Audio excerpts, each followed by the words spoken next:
आपने ही चेंज कराया मुझे, कान खोल के सुन लो, सत्य सुन लो, आपने ही चेंज कराया। अब मेरा मुंह मत खुलवाना। ये बोलने के लिए कभी तैयार हो जाते हैं लेकिन सुनने के लिए तैयार नहीं होते। ये वो बादल है जो गरजना चाहते हैं लेकिन बरसते नहीं। 2011 में जब मणिपुर में 123 दिन ब्लॉकेड चला, जातीय हिंसा चली, तब उस समय में भी तत्कालीन प्रधानमंत्री मनमोहन सिंह जी ने सदन के अंदर मौन व्रत क्यों धारण किया था, इसका उत्तर भी ये लोग दें। Please honourable minister please. देश की जनता ने इनको बाहर का दरवाजा दिखा दिया है, अब सदन से भी स्वयं बाहर जा रहे हैं। Please think that Manipur is a part of this country, it affects the whole nation. शायद कांग्रेस के नेता को इन शब्दों को सुनना चाहिए था कल यहां भाषण देने के पहले। औरों की ख्यालात की लेते हैं तलाशी और अपने गिरबान में झांका नहीं जाता। आज इनको मैं कहना चाहता हूं कि तीसरी बार भी, 2 बार आपको रिजेक्ट किया है, तीसरी बार भी प्रचंड बहुमत के साथ एनडीए की सरकार यहां स्थापित होगी। आज मैं अपने एनडीए के गठबंधन को और प्रधानमंत्री जी को मैं धन्यवाद अर्पित करना चाहता हूं कि इस अविश्वास प्रस्ताव पर बोलने का मुझे मौका दिया।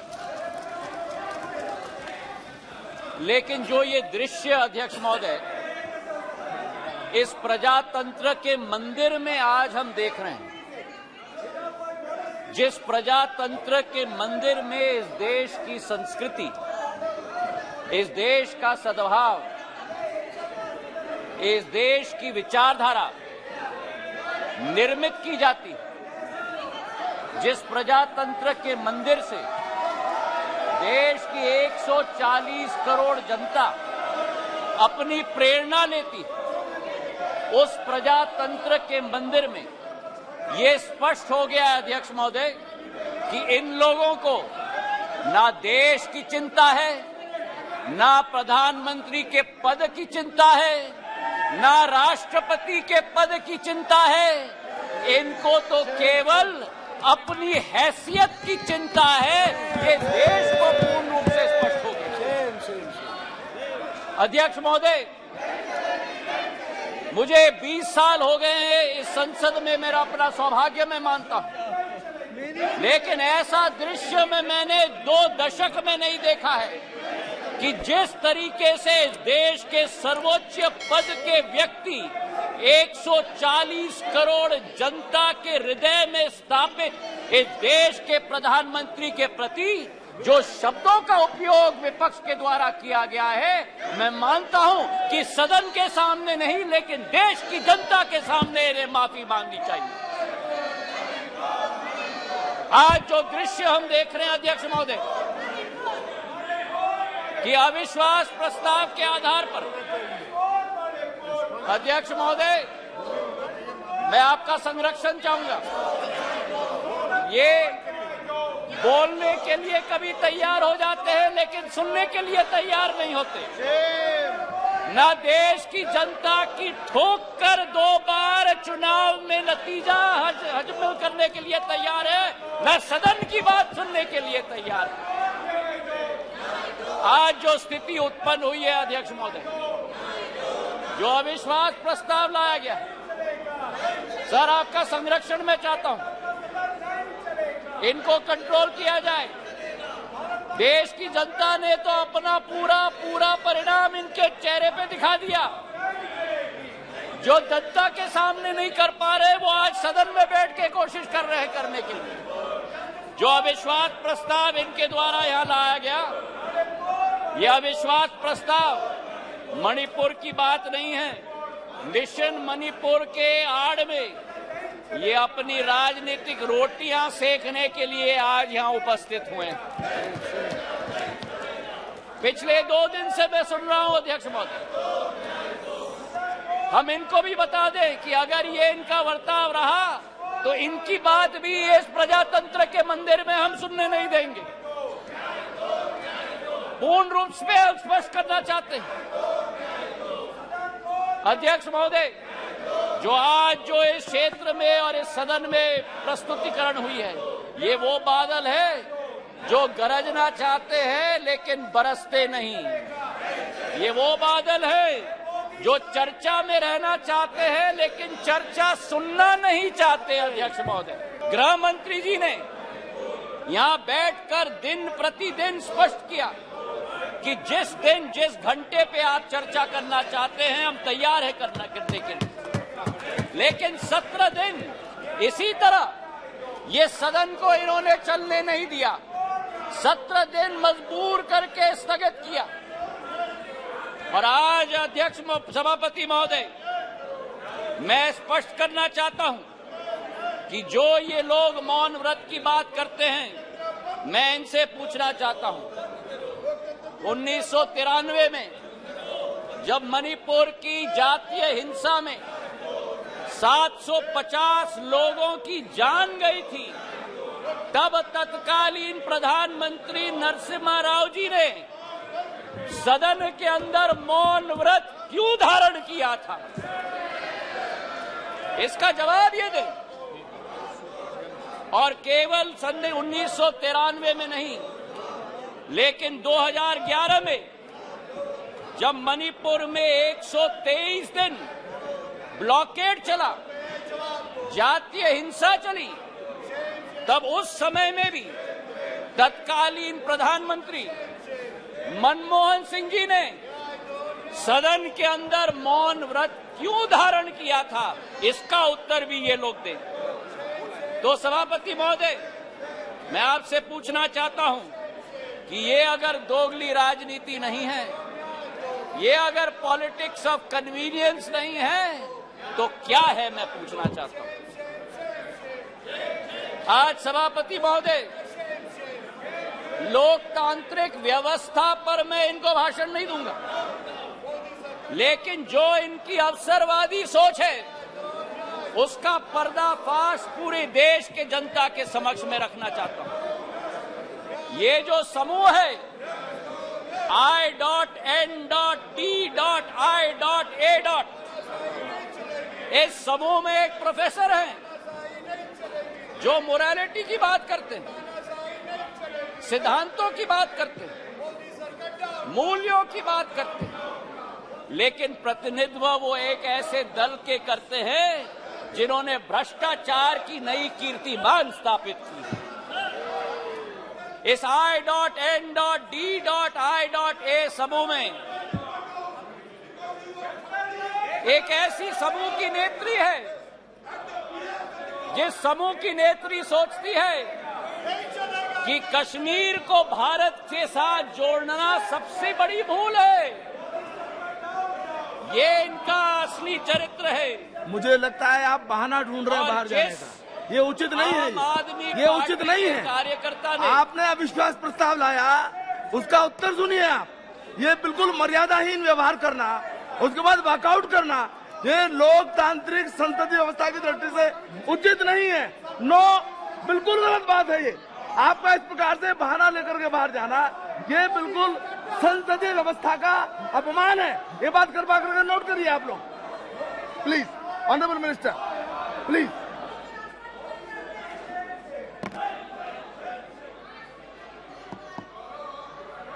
सभापति महोदय, देश की जनता ने इनको बाहर का दरवाजा दिखा दिया है।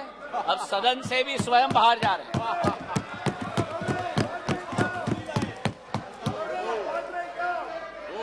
इन्हें तो सभापति महोदय अपने अविश्वास प्रस्ताव पे स्वयं ही विश्वास नहीं है।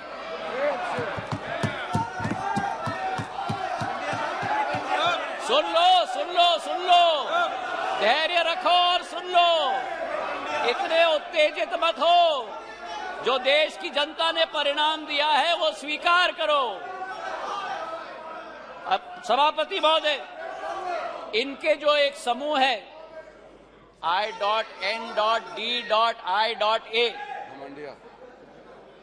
घमंडिया समूह, उस समय में समूह में आम आदमी पार्टी के कार्यकर्ता ने स्वयं यूपीए सरकार पर 2G और कोल स्कैम का पीआई लगवाया और आज कांग्रेस का हाथ आपके साथ। ये स्थिति अंदर की बात। और वही स्थिति सभापति महोदय हमारे टीएमसी के साथी यहां बैठे हुए थे, जिस टीएमसी के बारे में अधीरदा रोज इस सदन में लपक लपक कर भ्रष्टाचार की बात करते थे, चिटफंड की बात करते थे, अपने संसदीय क्षेत्र में कार्यकर्ताओं की कत्लों की बात कर रहे थे, आज वही कांग्रेस पार्टी और वामपंथी दल हाथ में हाथ उस टीएमसी के साथ मिला रहे हैं सभापति महोदय। तो ये इनकी असलियत है। और जो मैं कहना चाहता हूं सभापति महोदय कि अगर इन लोगों को अपने गठबंधन में एक दूसरे के विरोधी होकर भी सत्ता के लालच के साथ पूरे तरीके से कुनबे की तरह साथ में आ रहे हैं। आरजेडी और जेडीयू की बात करें, लालू प्रसाद यादव जी पर जो रोजगार का आरोप लगाया था, जमीन पर रोजगार का एक्ट का आरोप लगाया था, वो जेडीयू के वर्तमान के अध्यक्ष ने स्वयं सीबीआई को सबूत अपने हाथों से दिलवाया था और आज दोनों हाथ में हाथ मिलाकर चल रहे हैं। ये संविधान बचाने की बात करते हैं सभापति महोदय, ये क्या अपना ईमान पहले बचा पाएं, उसका उत्तर देश की जनता को दें। आज सभापति महोदय विचित्र स्थिति है। आ गए, ये नाटक कर रहे थे। आ गए क्या नाटक करते हो? आपका स्वागत है। अंदर जाता है। बहुत बढ़िया ड्रामा कर रहे हैं। आपका स्वागत है। आज बड़ी विचित्र स्थिति है सभापति महोदय कि जिनके दिल नहीं मिलते वे दल मिल चुके, जिनके दिल नहीं मिलते वे दल मिल चुके हैं और जिनके इतिहास में वैचारिक या व्यवहारिक संबंध या सिद्धांतिक संबंध न हो, वो आज लोकसभा चुनाव के लिए एक साथ होकर लोकतंत्र बचाने की आवाज लेकर आज सदन में आए। जहां मणिपुर हिंसा की बात की गई सभापति महोदय, इस मणिपुर की घटना का इस्तेमाल या मैं कहूं दुरुपयोग करके अपना लॉन्च पैड बनाने की ये कोशिश कर रहे हैं।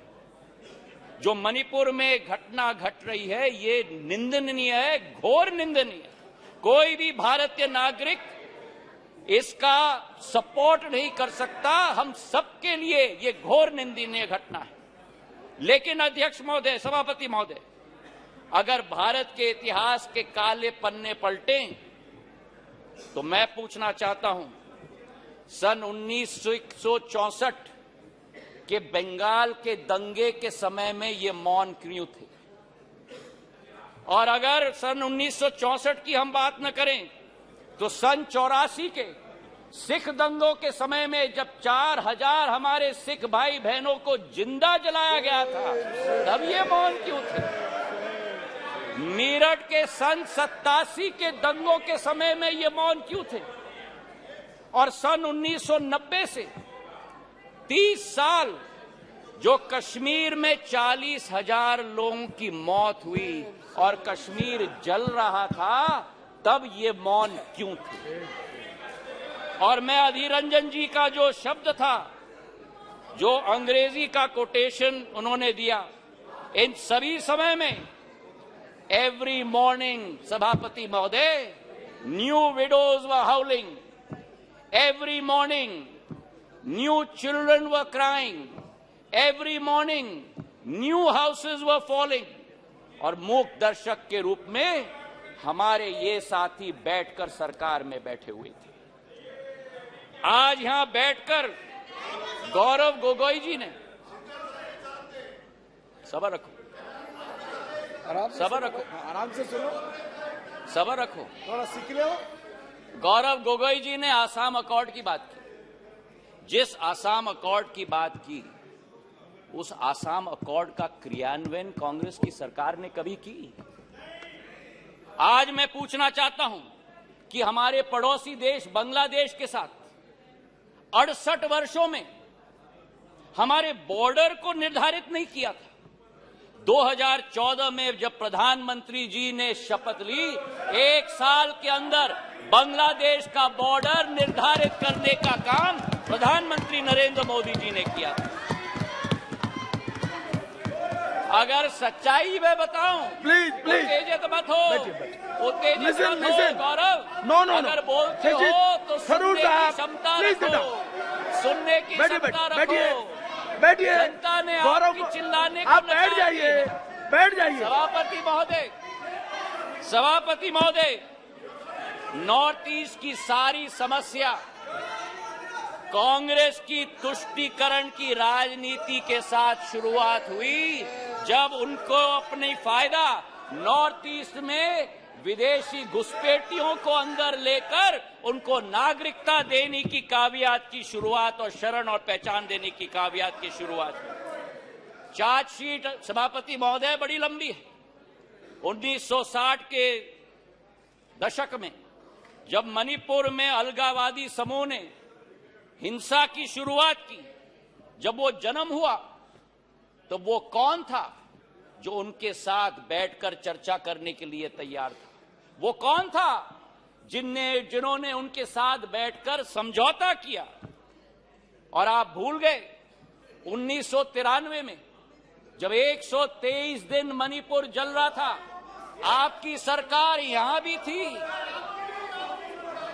आपकी सरकार यहां भी थी, आपकी सरकार यहां भी थी और आपकी सरकार वहां भी थी। और आज आप मणिपुर के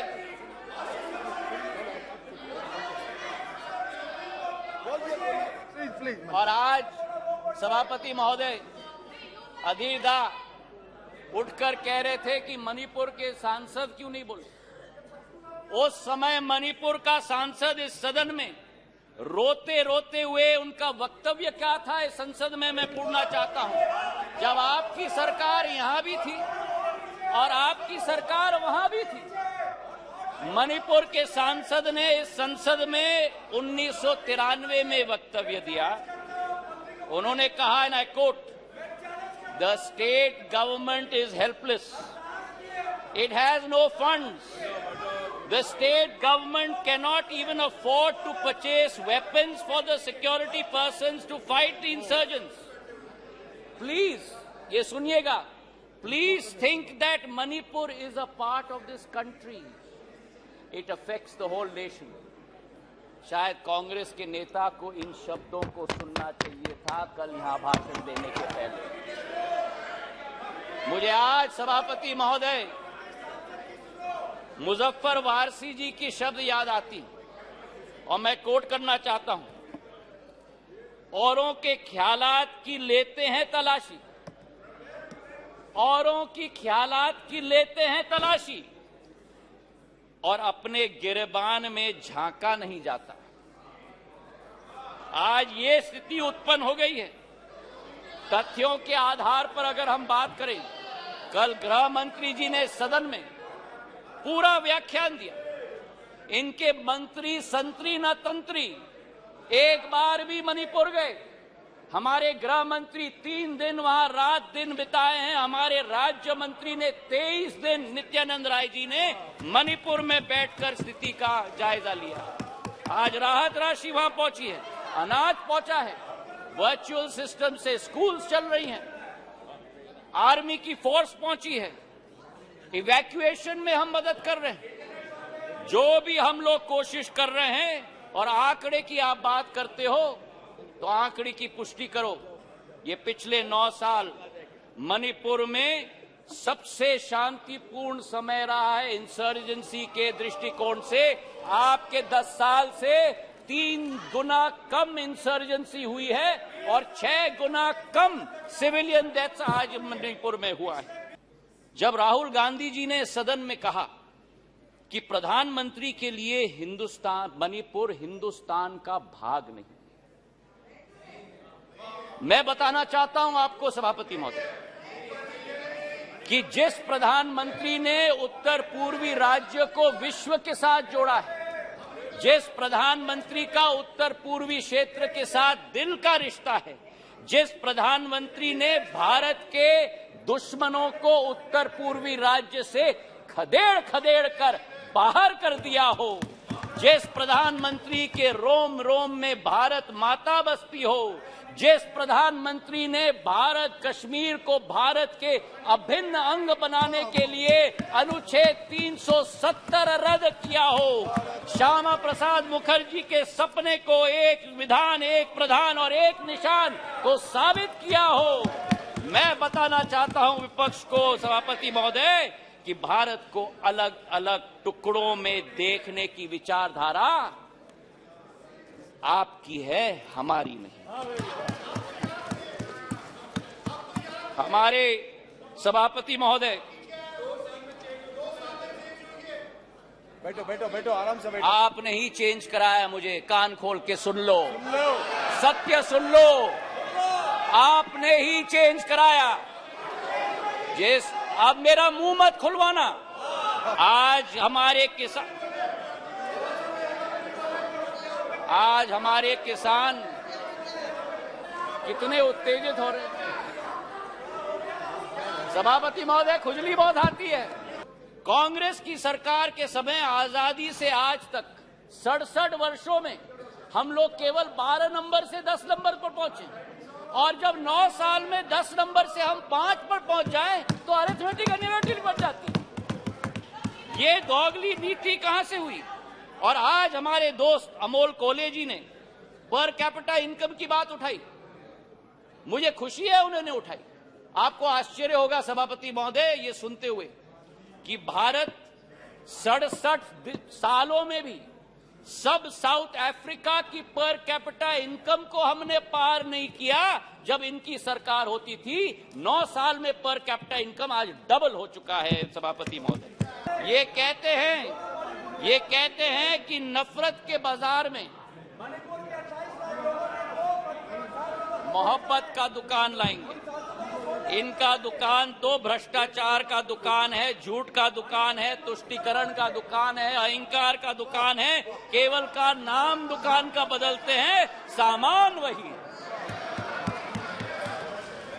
राहत इंदारी जी के शब्द मुझे याद आते हैं कि नए किरदार आते जा रहे हैं मगर नाटक पुराना चल रहा है। मैं ये कहना चाहता हूं कि अधीर रंजन चौधरी जी ने स्वयं कहा कि ये मजबूरी का गठबंधन है। मैं उनको कोट करना चाहता हूं। उन्होंने एक इंटरव्यू में कहा था, अधीरदा ने, सबको लगा है कि इस समय जो मोदी शाह का जगरनॉट चलते हैं, सबको लगा है कि इस समय जो मोदी शाह के जगरनॉट चलते हैं, सबको एकजुट होना जरूरी है। ये मजबूरी है। पॉलिटिक्स में तो मजबूरी रहती है। आज ये अविश्वास प्रस्ताव इसलिए लेके आए हैं। मैं ये पूछना चाहता हूं कि कौन सी इंडिया की आवाज ये उठाते हैं जब विदेश जाकर 2 इंडियाज की बात करते हैं? ये कौन सी इंडिया की आवाज उठाते हैं जब गलवान में हमारे सेना के शौर्य और उसी के साथ सर्जिकल स्ट्राइक पर उंगली उठाते हैं? ये कौन से इंडिया की आवाज करते हैं जो कोरोना जैसी भीषण समस्या में राजनीति पर उतर जाते हैं? और आज पिछले 2 दिनों से सभापति महोदय मैं सुन रहा हूं विपक्ष को, कोई महाभारत की बात कर रहा है, कोई रामायण की बात कर रहा है, कोई राम की बात कर रहा है, कोई रावण की बात कर रहा है। अच्छा है कि आज धर्म की बहुत याद आई इनको। कोई जनेऊधारी है, कोई मंदिर की परिक्रमा कर रहे हैं, कोई यज्ञ आयोजित कर रहे हैं, कोई पार्टी तो अपने संकल्प पत्र में डाल रहे हैं कि राम वन गमन पथ का हम संकल्प करते हैं। मैं इनको स्पष्ट रूप से बताना चाहता हूं, ये मुखौटा नहीं चलेगा। हमारी देश की आज 140 करोड़ जनता की आस्था और पीढ़ियों की सपना हमारे मर्यादा पुरुषोत्तम भगवान राम का भव्य मंदिर अयोध्या में प्रधानमंत्री नरेंद्र मोदी बनाने जा रहे हैं। तो आज इनको मैं कहना चाहता हूं कि तीसरी बार भी, 2 बार आपको रिजेक्ट किया है, तीसरी बार भी प्रचंड बहुमत के साथ एनडीए की सरकार यहां स्थापित होगी। जी धन्यवाद। पर प्रधानमंत्री नरेंद्र मोदी जी के नेतृत्व में भारत आज चल चुका है अमृत काल से शताब्दी काल के सफर पर। विश्व गुरु के रूप में भारत स्थापित होगा, इसमें कोई दो राय नहीं। और आप इस सत्य को अपने झूठ के साथ पराजित नहीं कर सकते। मैं अंत में 4 लाइन करके अपना बात समाप्त करता हूं। नागफनी पुष्प दे नहीं सकते, नागफनी पुष्प दे नहीं सकते, भ्रष्टाचारी जनहित सोच नहीं सकते। नागफनी पुष्प दे नहीं सकते, भ्रष्टाचारी जनहित सोच नहीं सकते। आपातकाल लगाने वाले संविधान की रक्षा कर नहीं सकते। जनता विरोधी की जिनका रहा है इतिहास, कितने भी चेहरे बदल ले, कितने भी चेहरे बदल ले, जनता के हो नहीं सकते।